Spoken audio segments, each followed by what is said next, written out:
vamos retomar os nossos trabalhos. Como sabem, agora este segundo painel é sobre os desafios críticos em infraestruturas e tecnologias. Obrigado por me terem convidado para aprender mais alguma coisa sobre isto. Eu estou na PDSI, sou sócio desde a fundação e sempre que posso estou disponível e interessado em participar nestas atividades que de facto geralmente são sempre muito enriquecedoras. Neste segundo painel vamos ter já não apresentações, mas sim conversa, é um painel de discussão, porque como sabem, e como já foi aqui dito, o objetivo é nós discutirmos os assuntos que estão um pouco na ordem do dia, outros que não estão, mas deviam estar, e é contribuirmos para a discussão, para o debate, por forma a idealmente ajudarmos, contribuirmos ou influenciarmos depois as decisões que são mais acima tomadas. É isso que a PDSI tem muito feito, como sabem.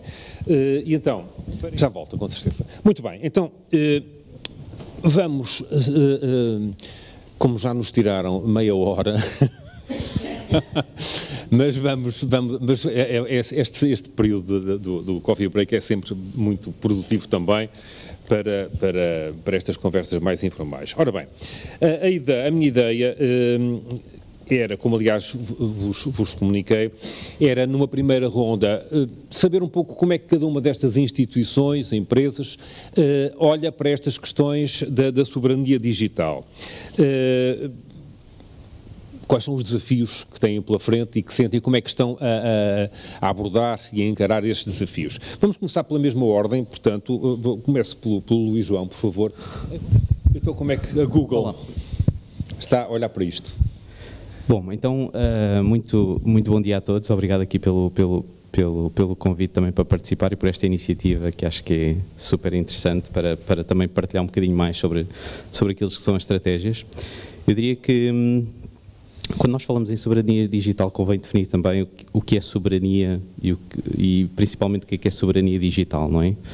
E eu diria que ligada à autonomia também, são dois conceitos, de certa forma. A soberania tem a ver também com a autonomia, não é? Isso mesmo, que é basicamente eu conseguir ter controle sobre aquilo que é o meu futuro do ponto de vista digital, não é? E portanto, no nosso caso, quando nós falamos de soberania, falamos sempre em várias dimensões. Quer seja soberania dos dados, portanto garantir que eu controlo onde é que os dados estão, soberania da operação, garanto quem é que controla e quem é que opera a minha cloud, por assim dizer, ok? E por último, a soberania do software, em que eu não dependo também de terceiros para continuar a operar a plataforma e a atualizar a plataforma. E, portanto, poder fazê-lo com o máximo de tecnologia que possa ser open source para continuar a operar. E, portanto, para garantir esta soberania. E, portanto, do ponto de vista de oferta, na realidade nós dividimos em três áreas. Uma primeira área que nós chamamos Google Data Boundary, onde essencialmente damos a capacidade dos clientes utilizar a Google Cloud com chaves encriptadas e geridas pelo próprio cliente. Ou seja, parte do pressuposto que eu não confio no Cloud Provider e estou apenas a utilizar a componente de computação do Cloud Provider para utilizar. A segunda, aquilo que nós chamamos de um Google Cloud Dedicated, em que essencialmente fazemos algumas parcerias, como existe em França e na Alemanha, onde é criada uma empresa. No caso em França existe uma empresa que é a Sans, que é 90% detida pela Thales, que é uma empresa francesa, e 10% detida pela Google, e essencialmente aquilo que fazemos é trazemos a cloud gerida por uma empresa europeia e que opera de forma totalmente independente. E depois a última oferta de soberania, mais relacionada com cenários de inteligência, de defesa, onde essencialmente temos uma oferta que é totalmente desligada da internet, portanto eu não preciso de internet para operar, e onde essencialmente a própria Google entrega hardware e software num data center e que depois pode, ou a própria Google ou um parceiro certificado, poder operar essa cloud como se fosse uma parte da Google Cloud completamente desligada da internet. E, portanto, de forma resumida, eu diria que eram estas três grandes áreas. E quando falamos em autonomia, vocês preocupam-se com a autonomia do próprio cliente também? E como é que compaginam isso com a vossa autonomia e a vossa... portanto, onde é que é a fronteira? Estão preocupados com vocês próprios serem autónomos, como é evidente, no desenvolvimento das soluções, mas têm que compatibilizar com a autonomia depois dos clientes, não é? Exato. Portanto, quando nós falamos, e essencialmente nesta terceira fase, que é uma oferta que é completamente desligada da internet, a Google não tem forma de saber se o cliente está a utilizar, de que forma está a utilizar. Portanto, toda essa operação é totalmente autónoma e independente da Google e, portanto, não existe qualquer interferência.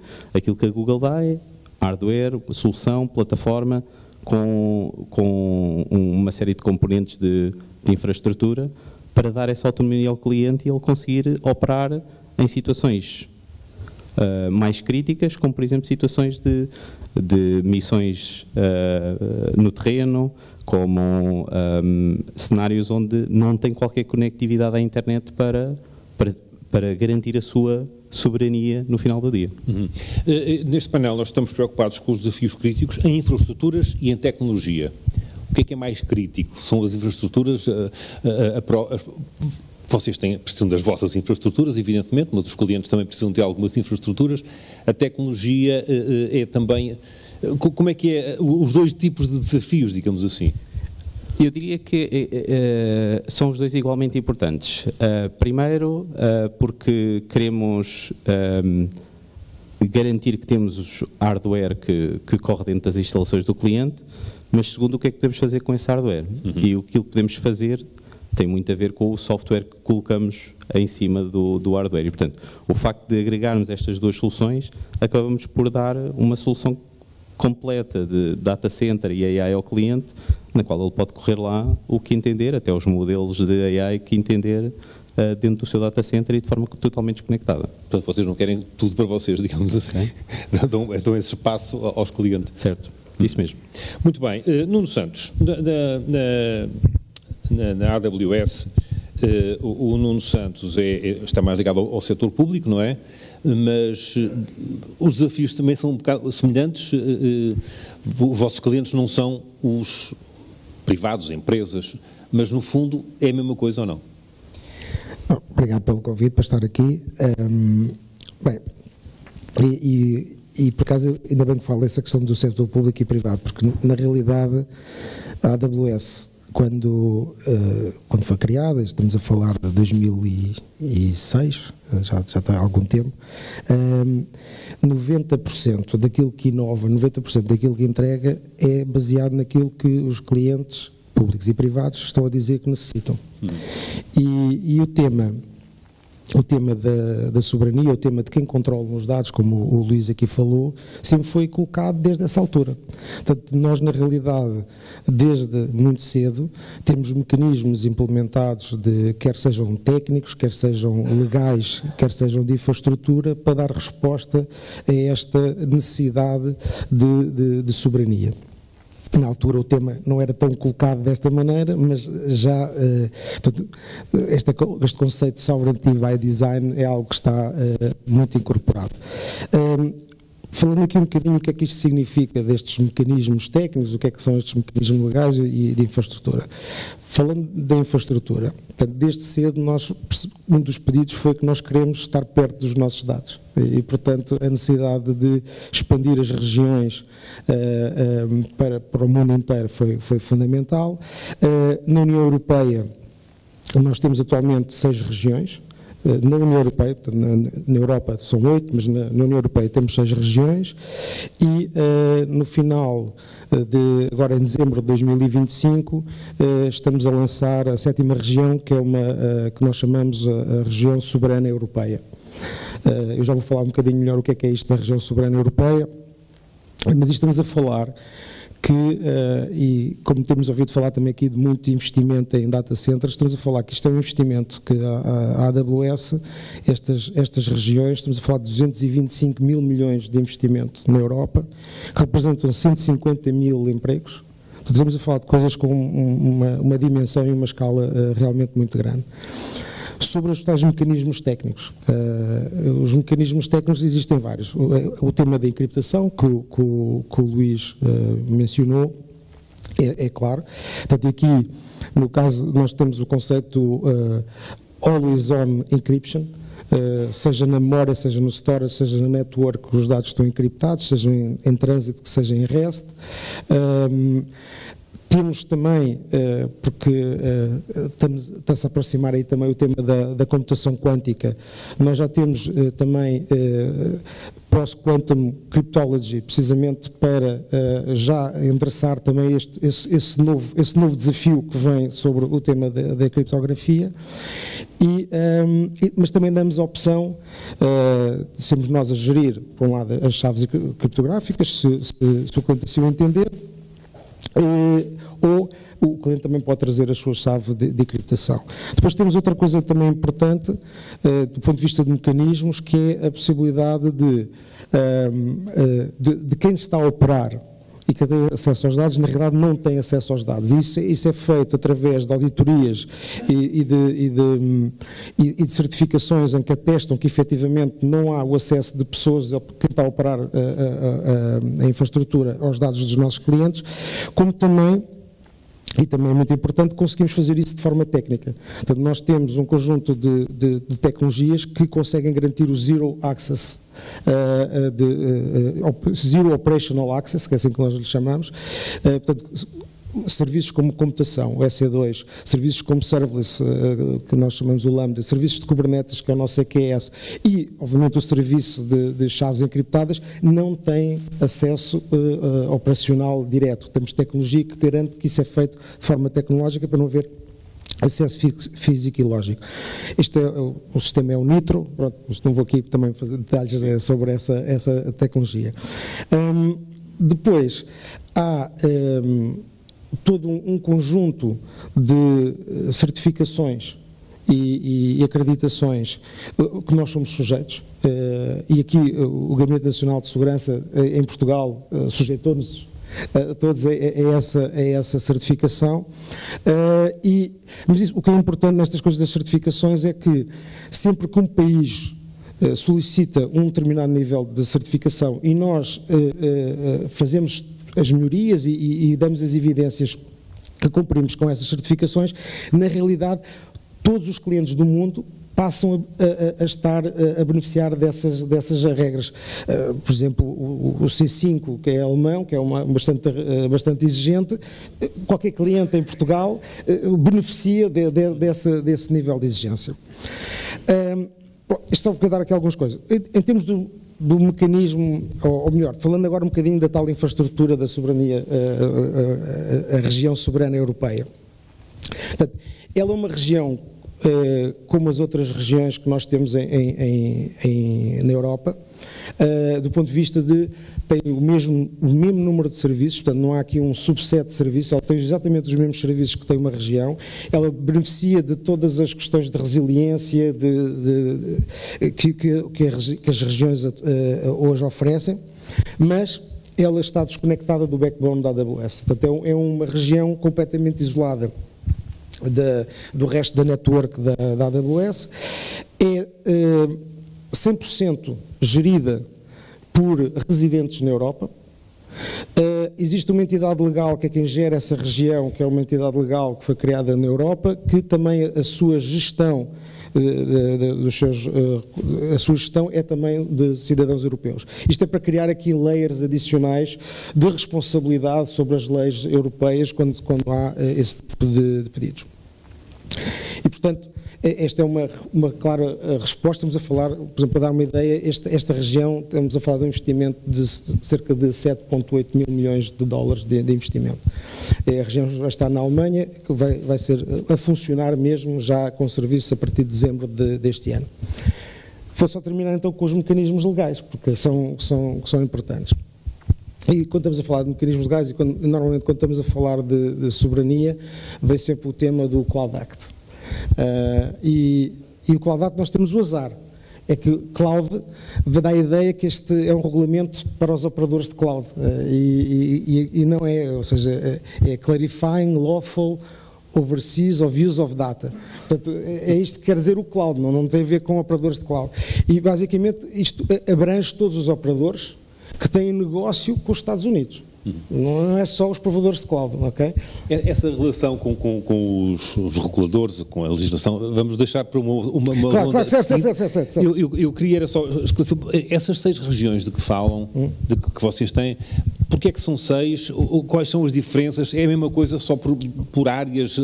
São regiões geográficas, digamos? Portanto, elas são iguais do ponto de vista da sua concepção, portanto, cada região tem que nós chamamos de 3 availability zones. Eu costumo brincar dizendo que pegamos num smart campus, depois andamos cerca de 60 km e montamos outro smart campus, depois andamos mais outros 60 a 100 km. Portanto, isto são as 3 availability zones que estão interligadas entre si, com redundâncias de redes e tudo mais, onde estão os serviços. Porquê é que temos em várias regiões? Pela procura.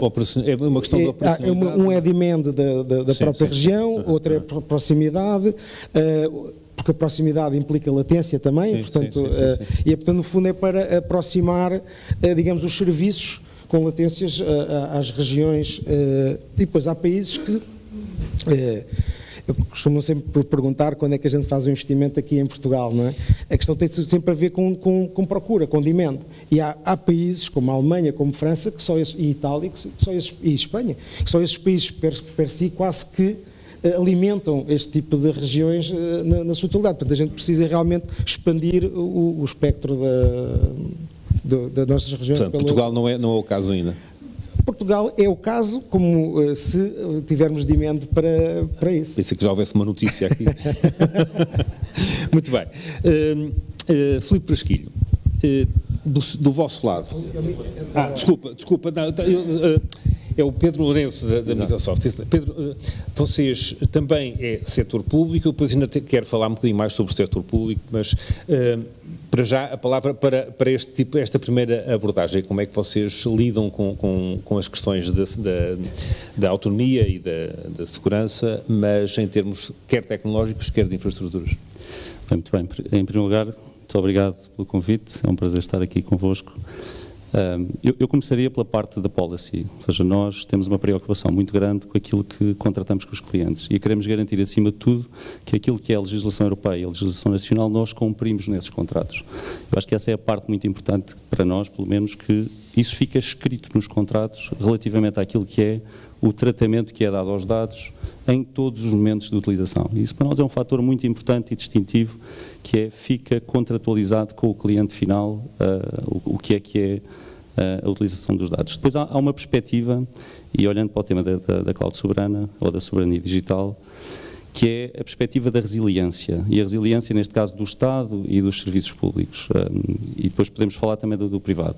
Mas daquilo que diz respeito à resiliência, nós entendemos, e nós viemos do mundo do on-prem, não é? Dos data centers que existem ao dia de hoje ainda, nas diferentes entidades públicas e privadas. Por isso, olhamos muito para este modelo como um modelo híbrido, tirar proveito daquilo que é a capacidade existente no país e estender essa capacidade utilizando aquilo que é a nossa própria capacidade, implementando nessas capacidades tecnológicas aquilo que são as regras e as policies que existem na Europa e, em particular, no caso português. E é esse o nosso desafio que, no fundo, temos por objetivo trabalhar com o governo português e trabalhar com as entidades públicas e privadas para garantir que existe um serviço que permita tirar proveito não apenas daquilo que é a capacidade instalada, mas também daquilo que é a capacidade dos hyperscalers. E aqui não estou a falar apenas da Microsoft, estou a falar na perspectiva mais global dos hyperscalers, Microsoft, Google, AWS. E acho que esse tem que ser um desígnio nacional, tirar proveito dessa capacidade.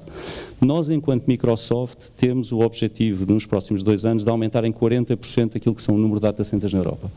Estamos a falar de um universo de 200 data centers. Só para termos uma ideia do que é o universo, quando estamos a falar do Smart Campus, estamos a falar de 200 Smart Campus espalhados pela Europa. Estamos a falar de uma capacidade instalada gigante. E relativamente à sua pergunta que fez ao Nuno, relativamente à capacidade nacional, mais uma vez, depende muito daquilo que é o demand, tal como o Nuno dizia, não é? Depende muito do que é a capacidade nacional em termos daquilo que são as necessidades que o próprio país tem. Sendo, como já ouvimos aqui de manhã, no painel anterior, Portugal lidera em termos de Portanto, dá a ideia de que temos muita coisa, mas não é suficiente para... Sim, tem a ver com a dimensão do mercado, mas deixe-me só, concretizar e depois, se quiser, discutimos esse ponto. Como eu estava a dizer, há uma perspectiva de policy, há uma perspectiva de resiliência, e essa resiliência tem que ser não só a nível nacional, mas capacitada também através de capacidade dos hyperscalers, seguindo aquilo que é a legislação europeia. Um terceiro ponto é a componente dos dados. Não há soberania se nós não tivermos os dados classificados. E um dos maiores desafios que eu vejo neste momento na administração pública portuguesa é a falta de classificação da informação. Por isso, acreditar que é possível implementar mecanismos soberanos onde não há classificação de informação é utópico. Por isso, acho que deve ser uma das principais prioridades quando olhamos para aquilo que é a soberania digital, é que classificação de informação é que está a ser feita. O quarto ponto que eu diria é a componente da formação.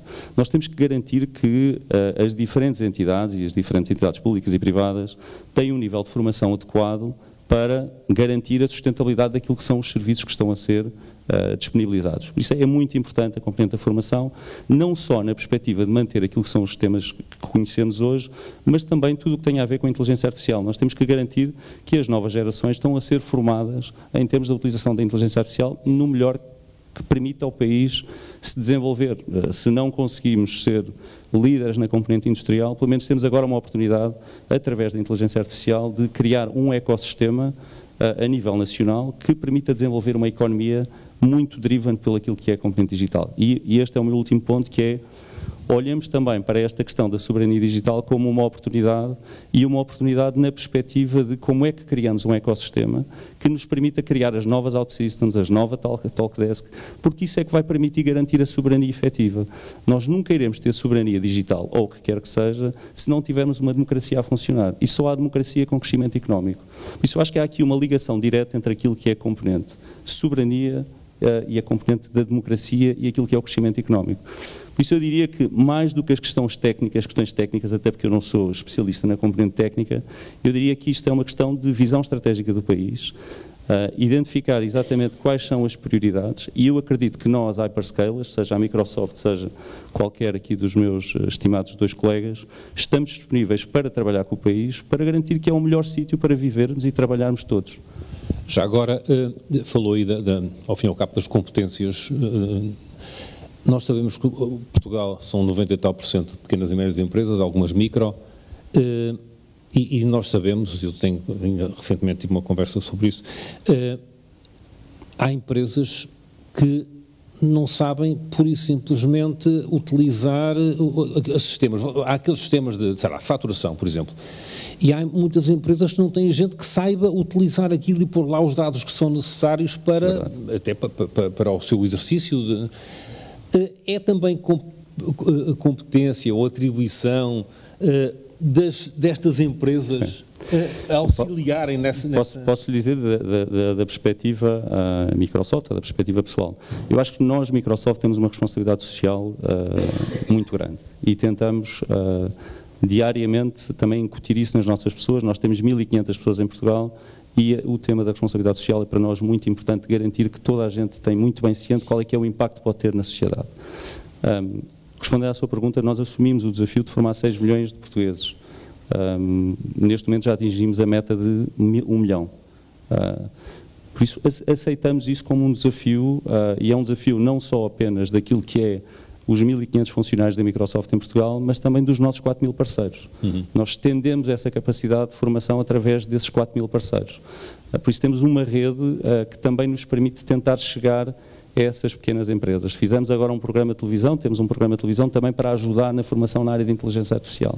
Por isso, acho que em termos de responsabilidade social, temos isso muito presente e queremos, acima de tudo, que, mais uma vez, que seja um país melhor para todos. Portanto, ao fim e ao cabo, assumir isso como um desafio. Sem dúvida. Acho que o Luís e o Nuno depois vão ter a oportunidade também de falar desse aspecto. Agora, passar a palavra, agora sim, ao Filipe. Portanto, estamos a falar de telecomunicações, estamos a falar de infraestrutura, não é? Como é que vocês fazem, como é que respondem a este desígnio, sim senhor, digital, mas depois é preciso infraestrutura também, que é um desafio permanente, presumo eu. Ora, muito bom dia a todos. Obrigado pelo convite. É um prazer estar aqui a apoiar a PDSI nestes eventos que são sempre muito positivos para tentarmos, às vezes, libertar alguns desígnios que existem, algumas estereótipos que existem sobre algumas questões, nomeadamente, neste caso, com a soberania digital. Começar por uma coisa que acho que é fundamental, a IP Telecom. A maioria das que estão aqui, penso que todos conhecem a IP Telecom, e nós somos uma entidade, ou somos o único operador de telecomunicações que é detido pelo Estado. Portanto, nós somos uma entidade pública, temos não vou dizer que é a maior, mas é uma das maiores redes de fibra óptica ao nível do país, porque pertencemos ao Grupo IP, a Infraestruturas de Portugal, onde tem a componente ferroviária e que todas as linhas ferroviárias, inclusive aquelas que já não estão em funcionamento, têm fibra óptica e é explorado por nós. Portanto, temos uma rede com muita resiliência e com capacidade para chegar a muitos pontos do país e e oferecer esses serviços numa ótica de soberania, porque quem manda e quem define a estratégia é o Estado. E, adicionalmente, às componentes de telecomunicações, também temos um conjunto de data centers onde prestamos alguns serviços para várias entidades, sejam elas públicas ou privadas. Agora, focando nas entidades públicas, e acho que é aqui o foco principal daquilo e o objetivo principal, nós já há muito tempo que defendemos a soberania, porque para já somos uma entidade que é nacional e só trabalha a nível nacional. E, portanto, isto digamos que é o nosso mundo, e é fundamental, temos tentado desenvolver isso. Foi aqui frisado por um dos colegas de painel, neste caso o Pedro, sobre a componente dos dados. E isso é fundamental identificar, definir quais são os dados classificados. Classificação dos dados. Esses dados, no nosso entendimento, não podem sair do país. Têm que estar na localização Portugal. Não há dúvida nenhuma. De acordo com... portanto, aí já vamos focar a componente da soberania digital, onde os três pilares que eu concordo plenamente e que são fundamentais e que foram falados no início pelo Luís, que é a soberania dos dados, a soberania operacional e como a soberania tecnológica. E, portanto, sabendo que os dados classificados não podem sair do país, eu tenho que ter capacidade para ter essas componentes cá, em Portugal. De preferência, e como é óbvio estamos a falar da administração pública, de acordo com a Estratégia Nacional de Soberania do Estado português. E, portanto, aí nós acho que estamos numa posição muito interessante para podermos responder a essas componentes, tendo em conta que os três que estão aqui e mesmo outros players a nível de cloud são fundamentais para poder fazer essas ligações. Quando os dados não são classificados, é óbvio que as soluções que as entidades, os hyperscalers apresentam são fundamentais, são muito mais simples de utilizar. Agora nós vamos tentar trazer algumas dessas para a nossa componente da soberania, de acordo com os dados classificados, e tirar proveito disso. Só a propósito dessa frase importante que é: os dados classificados não podem sair de Portugal, é a nossa visão nacional, não colide eventualmente com aquilo que se falou aqui de manhã, a Raquel, por exemplo, a Raquel Alexandra falou da proliferação da legislação europeia, e depois há aí conflitos. Não, a legislação europeia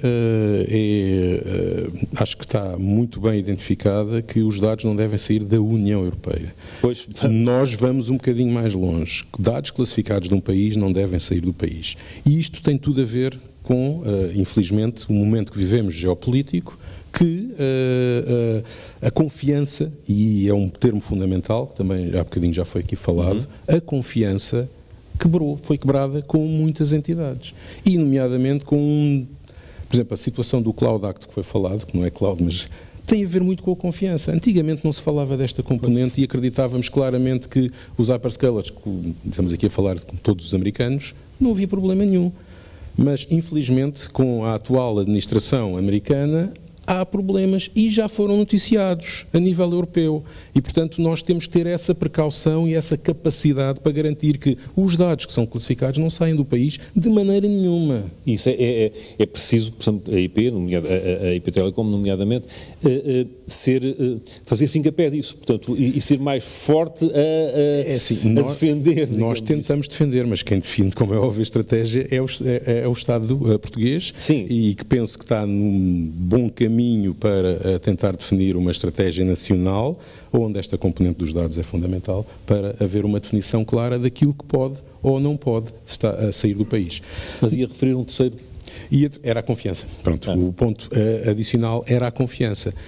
Nós hoje em dia, e desde essencialmente da guerra da Ucrânia, na Rússia com a Ucrânia, a confiança foi quebrada e há outras situações que temos visto e temos todos, infelizmente, ouvimos as notícias e não sabemos para onde é que vamos caminhar a nível mundial. Incerteza grande e é fundamental nós garantirmos a nossa soberania, lá está, com os tais dados que são classificados, onde aqui claramente se integra uma das questões que foi aqui falada, que é as infraestruturas críticas do país. Muito bem, isto é a passagem ideal para a cibersegurança.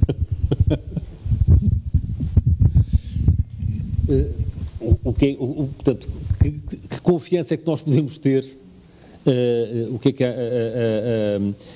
que é que o Centro Nacional de Cibersegurança nos garante, se é que pode, até onde é que pode garantir que podemos ter confiança no nosso ambiente digital?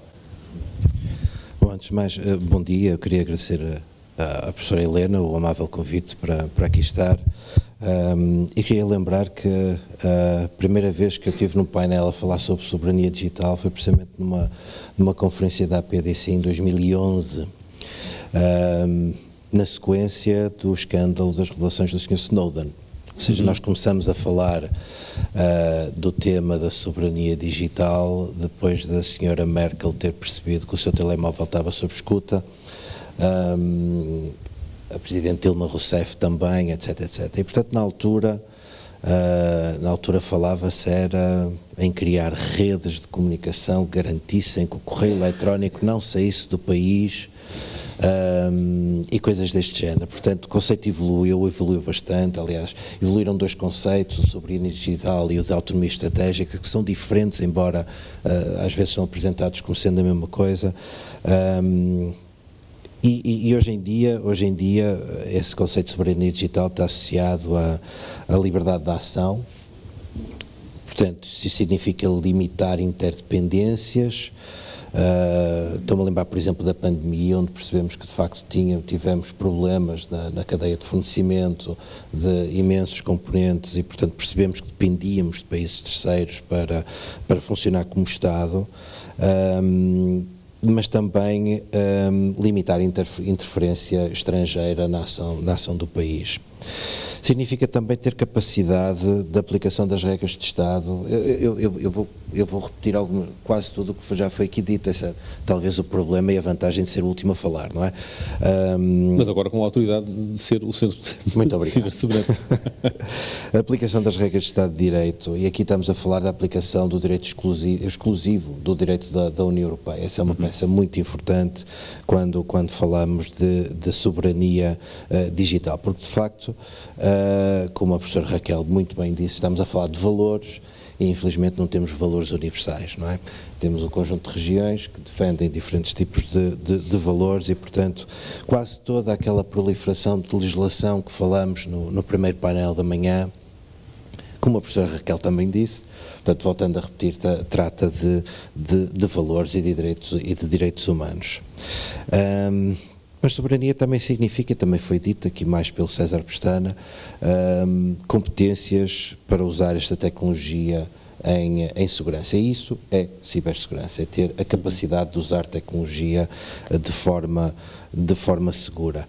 E nesse papel, o que é que nós temos feito aqui neste contexto do cloud computing? Nós produzimos um relatório sobre tecnologias emergentes, onde apresentamos a priori aquilo que são os principais riscos num conjunto de tecnologias. Aqui não estamos só a falar de cloud, estamos a falar de blockchain, estamos a falar de computação quântica e outras tecnologias emergentes que, de facto, introduzidas no mercado sem a existência dessas competências, colocam um risco na sociedade e colocam uma vulnerabilidade na sociedade. Relativamente àquilo e indiretamente à sua pergunta, como é que se gera esta confiança, eu acho que aqui tem um papel muito importante a certificação. A União Europeia fez um esforço muito grande para conseguir trazer essa confiança aos produtos e serviços de cloud e ainda não conseguiu. Portanto, há 6 ou 7 anos que está a tentar criar um esquema de certificação europeu com diferentes níveis de garantia, obviamente para endereçar diferentes utilizações. Eu aqui evitava o termo classificação de informação, porque isso daqui o Almirante Gameiro Marques remete para um outro, digamos, para um tipo de informação que não deve ser considerada colocar na cloud, informação classificada, e tem regras muito próprias, mas o Pedro tem razão.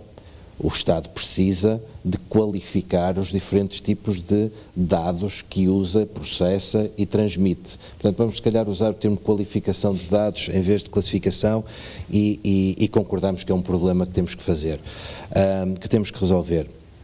Eu sinto de facto, dentro daquele trabalho que o César Pestana apresentou, da criação de uma estratégia cloud nacional, trabalhou a montante na definição do que pode ser um algoritmo de qualificação da informação usada e tratada por diferentes organismos da administração pública, ou seja, tentar de alguma forma ter um algoritmo que identifique, porque quer dizer, se formos perguntar a alguém qual é que é o valor da sua informação, a resposta que vem de lá, a minha informação é a mais importante do mundo, não é?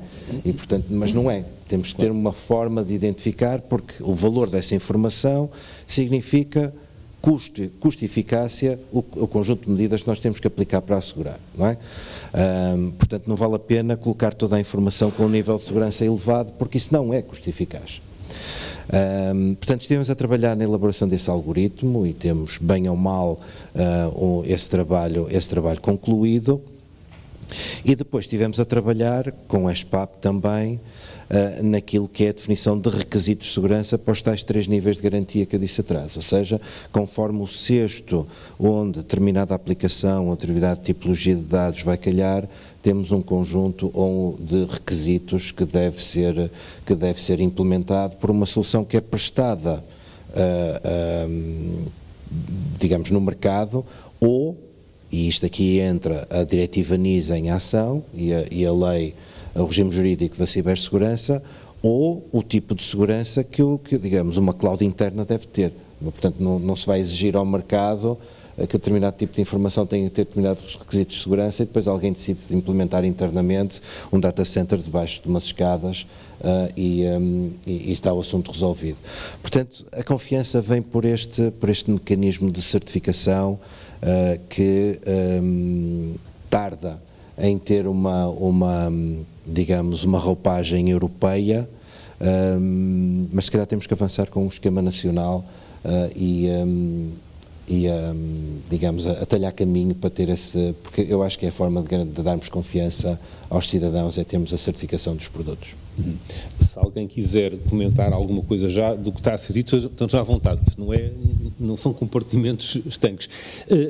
Quando fala aí do preço, ao fim e ao cabo, a pagar pela segurança, acham que as pessoas e as empresas têm essa noção?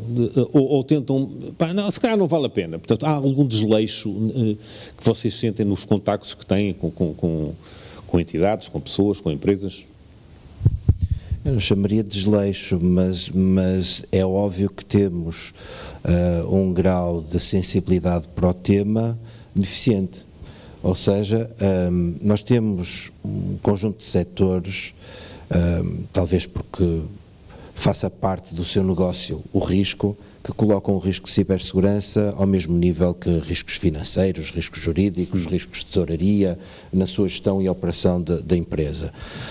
Mas obviamente temos, como foi aqui bem referido, um conjunto muito grande de pequenas e médias empresas que veem, digamos, o movimento para a cloud como, infelizmente, como uma desresponsabilização, ou seja, eu vou passar a responsabilidade para os prestadores de cloud. que funciona muito bem num conjunto de aplicações, não é? Quando temos Application as a Service, é imediato o ganho em cibersegurança quando fazemos essa movimentação para cloud, mas como o nosso relatório de riscos e conflitos aponta, quando vamos para Platform as a Service, há uma responsabilidade partilhada e ainda assim é uma grande responsabilidade do lado da organização que a utiliza. E, portanto, precisamos ter imenso cuidado e precisamos ter as competências para usar estes serviços com segurança. Este alerta para os vossos clientes, neste sentido de mostrarem que a segurança também tem um preço, não é? E a autonomia tem um preço. Já agora, pegando na tal questão da responsabilidade social, podíamos saber... Está aí mais... Está, pronto. Obrigado.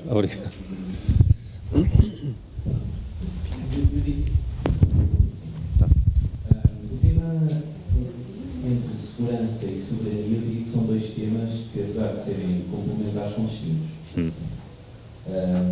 Hoje, eu diria que qualquer pequena, média empresa olha para a Google Cloud ou para a parceira como algo bastante mais seguro do que ela própria consegue montar dentro de casa.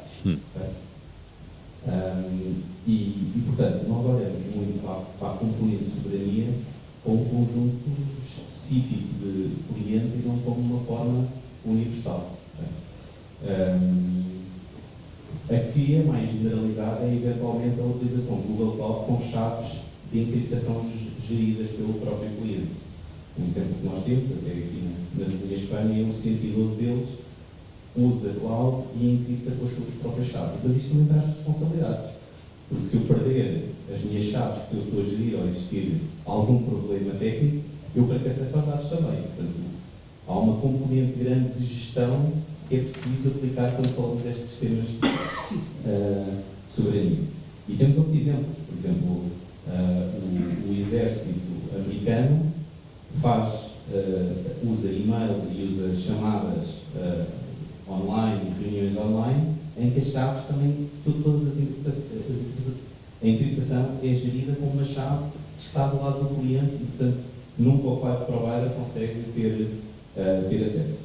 Agora, para a maioria das organizações, isso é algo que não existe, não é razoável. Portanto, também, dependendo das palavras do Lino, basicamente, aquilo que queremos garantir é que estamos ainda a estar no risco certo.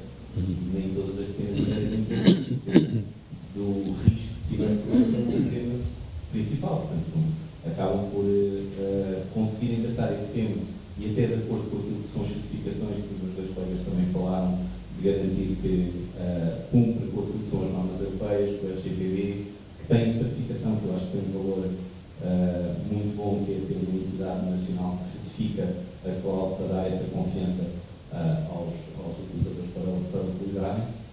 E nesse sentido, eu diria que eu distingui este tema de segurança e conformidade e também soberania. Portanto, soberania é ter mais controle sobre o futuro, independentemente do que acontecer a uma organização americana. Do ponto de vista de responsabilidade social, nós também temos vários programas a decorrer, com a PDSI, a APDC, junto com o IFP, com a qualificação de professores, temos um programa no Google, estamos a dar vouchers de formação para a qualificação das pessoas, e portanto é algo que também estamos a fazer em Portugal, com resultados muito interessantes de pessoas que utilizaram estes programas para conseguirem novos tipos de trabalho. Eu diria que a formação é um tema que às vezes pensa, ok, formação dada, tem a checkbox e está tudo pronto para começar. Mas aquilo que nós temos no final do dia é que é muito mais importante ensinar as pessoas a aprender e continuar lifelong learner, porque se calhar estivéssemos a falar aqui há um ano, tudo aquilo que estávamos aqui a falar não existia, não é? E então, na era da inteligência artificial, é quase semanalmente que existem novidades sobre o que é que pode existir. Muito bem. Nuno Santos, do ponto de vista da AWS, essa preocupação com a capacitação, ao fim e ao cabo? Sim, em 2020, nós fizemos um grande movimento com o governo da altura, onde da segurança é precisamente um dos pilares principais da capacitação das pessoas e a requalificação. E lembrei da linha de 2 anos e nós continuamos, nós continuamos sempre a implementação desse programa, então continuamos a apoiar também a CIC, o Unicode, temos alinhados com todos esses programas. Geralmente, isto é comum também aos 3, temos programas também para garantir que as universidades também formem talento já com um conjunto de capacidades para ter no mercado já dentro destas novas tecnologias. Portanto, isso é algo que nós temos vindo a fazer. Se me permitisse, eu gostava de voltar ao tema que há pouco falámos sobre a questão dos aspectos legais, não é? E da confiança, porque há pouco falar da questão da Sim. E eu acho que aqui há, às vezes, tendo em conta o clima que existe no mundo, não é? Isso tem a ver precisamente com uma pergunta que eu iria fazer. Como é que olham para os reguladores, o que é que esperam da regulação e da legislação e da fiscalização? Quais são também os desafios e como é que é essa relação? Bem, nós esperamos, como todos, e acho que todos nós esperamos isso, que a regulação seja clara, que ela, quando é implementada, que dê tempo aos operadores económicos para implementar, para entender e para implementar, porque às vezes nós vemos que demora a sair estas regulações, às vezes 4 anos, mas depois dão 6 meses para os operadores económicos as implementarem. Portanto, tem que haver esse equilíbrio também para os operadores se adaptarem e trabalharem, que as medidas sejam justas, quer do ponto de vista do seu propósito, mas também que o custo de implementação para as organizações seja razoável e que, se possível, que até seja promotora de investimento e de diferenciação. Nós já estamos a falar da regulação do AI.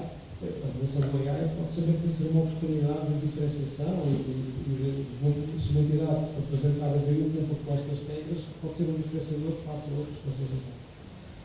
E eu estava a falar aqui do justo. O justo é no sentido que esperemos que a regulação sirva ao propósito que efetivamente ela pretende atingir e não esconda proteccionismos ou deturpações do mercado, anticoncorrenciais. E é isso que nós, a AWS, todas as grandes empresas, quando há estas regulações, nós na AWS temos um princípio de liderança que é chamado Disagree and Commit. E basicamente o que se espera dentro da nossa organização é que nós não sejamos yes men, ou seja, que fazemos challenge do que está a ser proposto, se não concordarmos, mas uma vez chegado ao entendimento sobre aquilo que é committed para fazer. Portanto, nós, como organização, estamos comprometidos, uma vez que a regulação é implementada, que efetivamente a gente cumpra. Aliás, o Pedro mencionou isso na sua intervenção, que é o nosso papel é garantir que nós cumprimos com os regulamentos, porque podemos operar na Europa, temos que cumprir com os regulamentos europeus. É um bocado este equilíbrio entre sentir que efetivamente a regulação está cá para servir o cidadão europeu e nós estamos cá para cumprir depois com essas regras. Sobre confiança, qualidade, acho que é importante. Na realidade, toda a gente fala que o governo americano pode aceder aos dados. A qualidade é recíproca. Portanto, na realidade, um governo europeu também pode solicitar dados. Aliás, nós, nas nossas estatísticas que recolhemos, temos mais pedidos de governos que não são americanos a dados do que do próprio governo americano. Nunca atribuímos dados, nunca demos dados a ninguém. Okay? Portanto, e essa é a evidência, nunca demos dados a ninguém. E é preciso entender também que este pedido de dados não é porque de repente alguém se lembrou e pediu dados. Portanto, estamos a falar de investigações de crimes gravíssimos, terrorismo, tráfico de droga, tráfico humano, exploração sexual, cibercrime, quando há que normalmente são crimes transfronteiriços, Sim. e que quando há estas situações, então com ordens judiciais, é que é tentar solicitar os dados aos operadores económicos, não é só... Sim. Não só, porque já agora também há aqui outra falsa questão, dizer é que um operador que esteja headquarter na Europa, mas que esteja tenha negócio nos Estados Unidos, está ao abrigo do cloud. E, portanto, quem também pode pedir essa entidade, depois pode ou não ter, mas, ou seja, as regras aplicam-se a ambas as coisas. Então, é só, e aqui estamos a falar da questão da clarificação. Às vezes o que acontece é que há muito ruído sobre estas regulações, e às vezes as regulações, e hoje a doutora Dana como falou nisso precisamente, e acho que no caso do AI está muito bem, que é, o que é estabelecido no AI são guarda-reis de limites do que é que ser implementado. E porquê? Porque está a ir ao detalhe, numa altura que a tecnologia está num avanço, e ele está sempre atrás do prejuízo. Portanto, é preferível decidir o que é certo e o que é errado, ou seja, estabelar o que é certo e o que é errado e deixar os operadores, então, trabalharem dentro desse intervalo. E se calhar, boa parte das regulações poderiam estar dentro desse aspecto. Pedro Lourenço, a Microsoft, com a operação mundial, tem inúmeras realidades, não é? Como é que vocês lidam? O que é que seria bom que a regulamentação, a legislação garantisse, para além de não ser mudar de 4 em 4 anos? Não é? Eu acho que, em primeiro lugar, eu espero que a regulação garante os direitos, liberdades e garantias dos cidadãos. Acho que esse é o princípio base. Mas espero que a regulação também garanta a agilidade e que não seja um limitador àquilo que é o desenvolvimento do sistema económico. Isso eu diria, e sei que isto é muito vago, porque também não quero entrar no detalhe daquilo que é o papel dos reguladores, mas eu diria que o meu objetivo enquanto cidadão é que a regulação não seja um bloco ao desenvolvimento. E nós muitas vezes, e não estou a falar de nenhuma regulação em particular, nós em Portugal muitas vezes incorporamos aquilo que é a legislação europeia e aumentamos normalmente a complexidade daquilo que vem por parte da Europa. Eu diria que, acima de tudo, é garantir que não é um bloco ao desenvolvimento social e económico, mas que garante aquilo que são os direitos, liberdades e garantias do cidadão português, do cidadão ou de todos os cidadãos que estejam a viver em Portugal. Eu gostava só de voltar ao tema da confiança e eu acho que nós não nos devemos esquecer do seguinte: 30% do comércio mundial é entre os Estados Unidos e a Europa, 43% do PIB mundial é entre os Estados Unidos e a Europa. Isso, estes dois blocos são os dois blocos mais relevantes a nível global e eu espero que assim se mantenha. E acho que nós, europeus, temos que também nos fazer valer daquilo que é a nossa presença e a nossa relevância para os Estados Unidos. Nós representamos entre 5% a 6% do PIB dos Estados Unidos. Somos relevantes naquilo que é a economia. E eu acho que não nos podemos esquecer também de qual é que é o papel da própria Europa e de como é que a Europa é importante também para aquilo que são os providers económicos americanos. Enfim, não sou especialista nessa matéria, pensei que a China estivesse também já nesse... 43% é entre os Estados Unidos e a Europa. Sim. Dados verificados. Sim. Hoje, para me preparar exatamente para ter esta conversa consigo.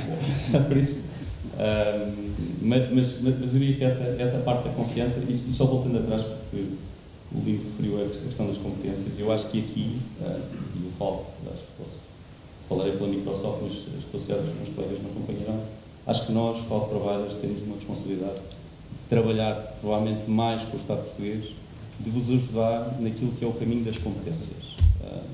Acho que temos esse papel e temos essa obrigação, porque quando falamos, e eu há pouco estava a ouvir, estava a pensar, nós quando falamos daquilo que são as grandes empresas, instituições públicas, mais ou menos tentamos fazer o coverage dessas competências. Nós temos iniciativas próprias e já ouviram aqui falar, os meus colegas também até essas iniciativas. Eu acho que quando nós falhamos é exatamente o exemplo que o Vasco dava há pouco, que é aquela pequena empresa, que são 99% do nosso mercado, que não tem essa capacidade, não tem esses conhecimentos. E eu acho que aí temos que trabalhar mais próximo do Estado português, em particular com o CNCS, para garantir que melhoramos aquilo que são as competências, e assim como com o Ministério da Educação, se me permitem. Nós temos que garantir que as crianças começam a estar muito mais sensibilizadas para a questão da segurança e da cibersegurança naquilo que é a sua utilização diária da tecnologia, e hoje é provavelmente uma grande parte da sua semana. Não diria do seu dia, mas da sua semana. A utilização tecnológica. Muito bem. Filipe Frasquilho, o que é que pensam da regulação? O que é que pensam da legislação? O que é que esperam da regulação? É um desafio conseguirem que ela não seja um obstáculo à vossa operação? A regulação, e nós, aqui, P-Telecom neste caso, está cingida só ao país, só a Portugal, e à regulação que existe, muita dela europeia, mas também nacional. O que se pretende da regulação, e nós cumprimos com as regulações que nos são exigidas, a Anacom, o exemplo que deu, nós, como operador de telecomunicações, temos que cumprir com o 303, também a nível das componentes de cibersegurança, estamos trabalhado e trabalhamos bastante com o CNCS para dar dados, para fornecer dados e receber dados na rede C-Cert, por exemplo, e noutras componentes. É fundamental a partilha de informação, mas a regulação per si, e agora estou a falar em nível pessoal, a regulação é fundamental, mas não deve ser, e que em muitas situações tem sido em Portugal, o que leva à componente da burocracia. E nós necessitamos de desburocratizar o país, tirar proveito das componentes digitais que foram aqui faladas de manhã, que são fundamentais, e nós temos exemplos fantásticos, só que infelizmente eles são fantásticos num silo. Não há interoperabilidade, não há uma visão global, e é isso que a regulação também deveria ajudar nesse sentido. Aspectos como a cobertura em todo o país, portanto, mesmo nos locais mais recônditos, isso é fácil fazer um decreto a decidir isso, não é? Mas depois na prática é também um desafio. É um desafio, claramente que é um desafio, e não é simples fazer, e aqui neste caso o Estado não pode decretar que a entidade XYZ, no nosso caso, como somos uma entidade pública, poderá, mas as capacidades são relativamente reduzidas, nós somos uma entidade pequena, mas não pode regular que um operador tenha que meter XYZ para as pessoas poderem utilizar e tirar partido do acesso à internet, do acesso portanto, a toda a componente digital. É fundamental que isso esteja ao longo de todo o país, e aqui acho que um passo que tem que estar a começar a ser dado, e é fundamental que exista, que já noutros países da Europa tem acontecido, é os próprios operadores poderem ser complementares entre si. Já começa a ser dado esses passos.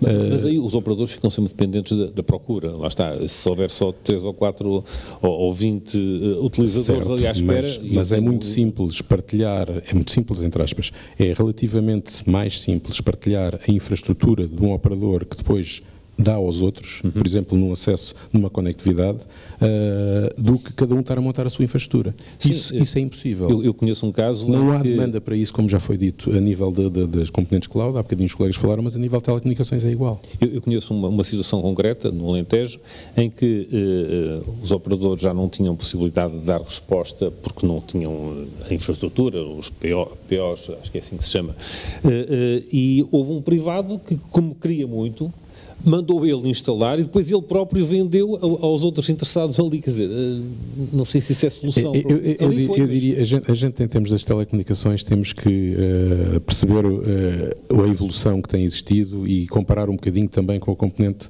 que já hoje em dia é muito mais fácil, mas mesmo assim ainda há problemas a nível da eletricidade. Há certas situações que entidades em certos sítios mais no interior, vamos falar assim, ou mais afastados das grandes populações, também não têm capacidade energética suficiente e o custo de levar novos ramais lá é enormíssimo. E aqui nas telecomunicações é mais ou menos, o custo não é tão elevado, mas sim, é mais ou menos a mesma coisa. E se não houver, como é óbvio, mercado, as entidades não vão investir, é o normal. Qualquer entidade, mesmo uma entidade pública, tem que ter as contas corretas, tem que estar, no mínimo, tem que, em termos operacionais, ser coerente e não gastar mais do que aquilo que pode. Isto deveria ser para todos e, portanto, é fundamental que isso aconteça. Não podemos estar alguém ou o Governo identifica que vai-se fazer a colocação de internet de alto débito em todos os locais.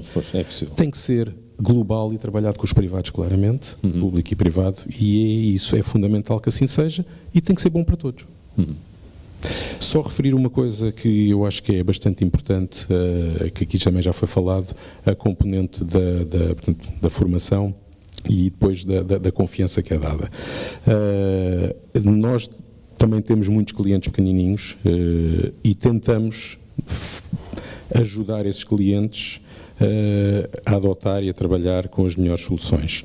E muitas delas até fazem parte dos cloud providers que estão aqui, ou outros é indiferente, porque nós trabalhamos em ambiente híbrido, como é óbvio, claro. Não há outra hipótese, é fundamental. E dentro da nossa pequena capacidade, é fundamental a entreajuda. E aqui volto àquilo que já há bocadinho referi, que é a partilha de informação entre os vários setores. O CNCS tem feito um trabalho muito bom nesse sentido, com a rede CCERT, por exemplo, e não só, e é fundamental, aqui na ótica mais da segurança, garantir que, havendo partilha, nós somos muito mais fortes para conseguir lidar com os desafios, e os desafios não são pequenos, cada vez, infelizmente, acho que vão ser piores, com as componentes geopolíticas que existem hoje em dia, e, portanto, em conjunto, somos muito mais fortes do que individualmente. Muito bem, Lino Santos, para uma palavra sobre a legislação também. É suficiente a legislação que existe? Ainda há pouco referiu que há um algoritmo que está a ser preparado há muito tempo, mas como é que o direito, digamos assim, a produção legislativa pode ser... consegue responder a esta dinâmica da sociedade e da economia? Bem, é preciso mais formação dos próprios decisores políticos, por exemplo? Antes de mais, eu queria pegar naquilo que a professora Raquel disse no painel anterior, que eu acho que é extremamente importante. Nós, de facto, temos uma forte influência europeia naquilo que é a legislação nesta área. Essa legislação europeia, se nós pegarmos na primeira peça legislativa, que foi talvez o RGPD, eu acho que podemos dizer que ela envelheceu bem. Ou seja, pegando aqui também nas palavras do colega, é uma boa peça legislativa porque em 10 anos continua atual e não precisa de atualização. Ou seja, aquela lógica que nós também vemos no Regulamento de Inteligência Artificial de focar nesta ética consequencialista, não é? Da avaliação de risco, de medir o bem e o mal que uma determinada aplicação de uma tecnologia introduz, é uma boa forma de legislar a tecnologia, ou seja, não entrar no detalhe como foi muito bem dito. Agora, isto de facto tem uma curva de aprendizagem muito grande e nós ainda hoje, eu diria que nós temos um RGPD com 10 anos, a legislação continua atual, mas a cultura da sociedade eu acho que não está no ponto que se pretendia com a aplicação do RGPD. Eu não concordo de todo que esta profusão de legislação seja um obstáculo à inovação. Aliás, eu defendo exatamente o contrário. E dou como exemplo aquela famosa aplicação Stay Away Covid. Eu estive na primeira reunião onde se apresentaram soluções para o desenho dessa aplicação para rastreio das infecções, não sei se lembram.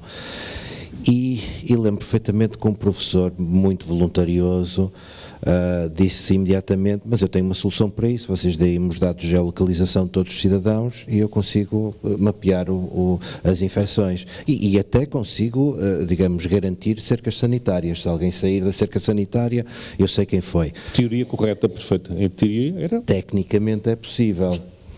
Mas viola de forma, eu diria, bastante flagrante aquilo que é a regulação europeia e a proteção dos nossos direitos fundamentais.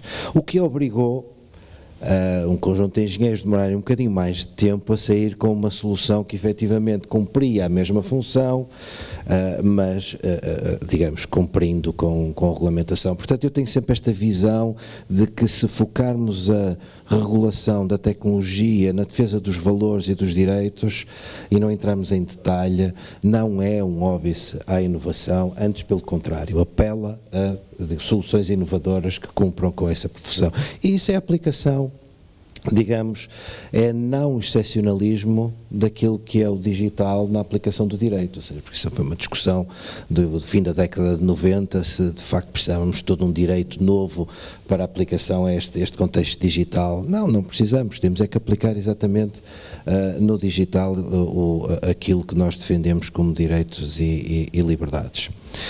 Agora, também temos um problema, e foi muito bem levantado pela professora Raquel, de profusão de diplomas, profusão de reguladores, simplificação, e aqui utilizava o termo que foi muito bem referido, burocracia, e precisamos, obviamente, de criar um modelo que simplifique a vida aos nossos agentes de mercado, mas também aos reguladores, porque o problema também é nosso. Portanto, nós também estamos no mesmo barco, nós temos, aliás, a Raquel disse, vai-se ter que adaptar a esta nova lei, digamos, a uma carga de trabalho adicional. Nós, Centro Nacional de Cibersegurança, temos exatamente o mesmo problema com isto, temos que nos adaptar, temos que mudar a nossa maneira de trabalhar, tendo em conta, digamos, a futuro regime jurídico de cibersegurança. Nós temos regulamentos na área do digital que são horizontais. Este é o caso da NIS 2, ou seja, aplica-se a um conjunto de operadores de cerca de 18 setores e subsetores de atividade económica e tem um objeto que é garantir que esses operadores, independentemente do seu nível de sensibilidade para o tema da cibersegurança, garantem um nível elevado de cibersegurança porque prestam serviços essenciais à sociedade. Isto também é soberania, esta resiliência da sociedade. Depois temos regulamentos que são setoriais, já falamos aqui no regulamento 303 da ANACOM, mas temos também influência europeia através do DORA para o setor bancário, para o setor de seguros e mercado de valores, temos influência europeia para o setor da aviação com parte IS, e depois temos regulamentos que são específicos de determinada tecnologia, o regulamento de inteligência artificial, criptomoedas, etc, etc.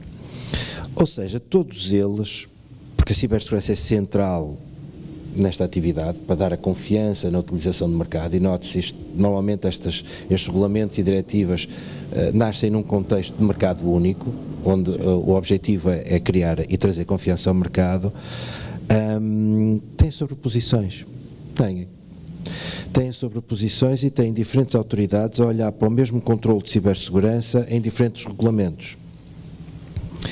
Como é que se garante que todos coincidem, focam?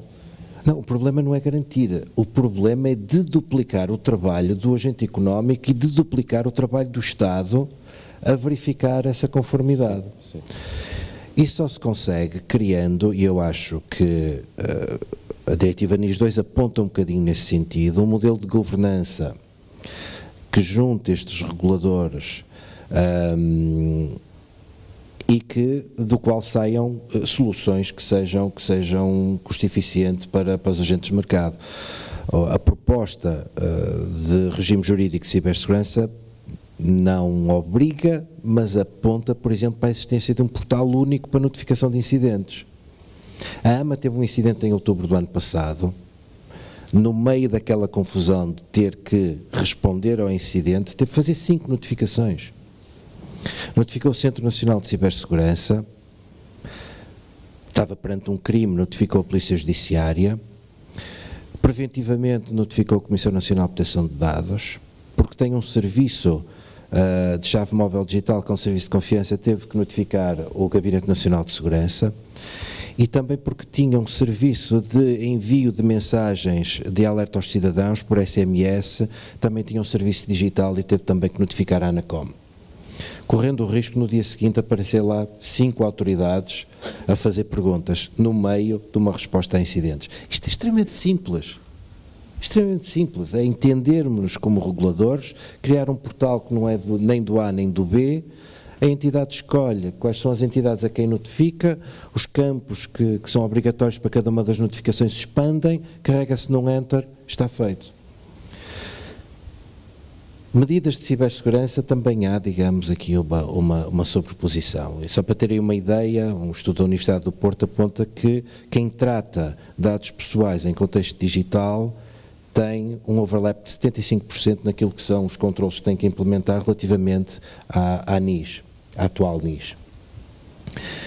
Isso quer dizer que temos duas entidades fiscalizadoras, a Comissão Nacional de Proteção de Dados e o Centro Nacional de Cibersegurança, a perguntar a uma determinada entidade se cumpriu aquele controle de segurança específico. Porque não criámos uma matriz de equivalência, não colocámos isso na lei, que se cumpra para o RGPD com este controle, está a cumprir imediatamente para a NIS 2 e se calhar para o de inteligência artificial. É relativamente fácil, temos é criar esse modelo de governação e criar os instrumentos para facilitar a vida dos nossos agentes económicos. Muito bem, e aqui está uma sugestão, que eram os objetivos desta sessão, é ter sugestões e, portanto, eu acho que estamos num tempo exato. Agradeço-vos a vossa presença aqui, este contributo para esta discussão que é, de facto, premente, é importante. A professora Maria Helena tem... Eu não queria... Estava a respeitar o tempo, mas... Professora, mas... Todos são muito claros e eu fico muito entusiasmada quando os ouço, porque sei que o caminho está traçado e, portanto, é uma questão de processo. Mas numa questão de processo eu tenho sempre uma questão de quem é que decide e se vai poder decidir. Pronto. Mas agora do Lino, eu até me apetece fazer um artigo sobre aquilo que acabou de dizer, porque é fantástico. Não, vou ter consigo e vamos pôr a clareza. É uma coisa. E agora, a quem é que compete trazer essa clareza toda para o campo para fazer coisas tão simples quanto isso? Fazer um portal que seja uniforme para todos usarem, a mesma coisa. Quem é que compete? E, portanto... vamos fazer um artigo. Eu uma vez fiz um artigo sobre serviços partilhados, que eu dei durante muitos anos a cadeira de serviços partilhados na administração pública, e não me respondiam, não me quiseram me responder para um artigo, ok? Eu disse, não faz mal, o meu artigo tem apenas um inquérito. Quando quiserem saber de serviços partilhados da administração pública, usem este inquérito. Era o inquérito que não me responderam. Tem um sucesso enorme. Todos os dias aquilo é usado. Eu recebo notificações a dizer que está a ser usado. É a mesma coisa. Vamos fazer. A PDSI apoia. E eu dou o meu tempo. A quem compete fazer com que essas coisas simples sejam concretizáveis. Porque aqui todos estão de acordo. Não tenho dúvida nenhuma. Sra. Professora, nós já estamos a trabalhar nisso. Já temos o acordo das duas autoridades, eu não vou dizer o nome, mas das duas autoridades mais complicadas. Depois de assinarmos um memorando de entendimento, os outros todos vêm atrás. Pronto, então havemos de ter aqui uma palestra destas para nos dizer o quão o processo foi complicado e quais foram os fatores que fizeram a diferença. Okay. E muito obrigada, eu peço desculpa.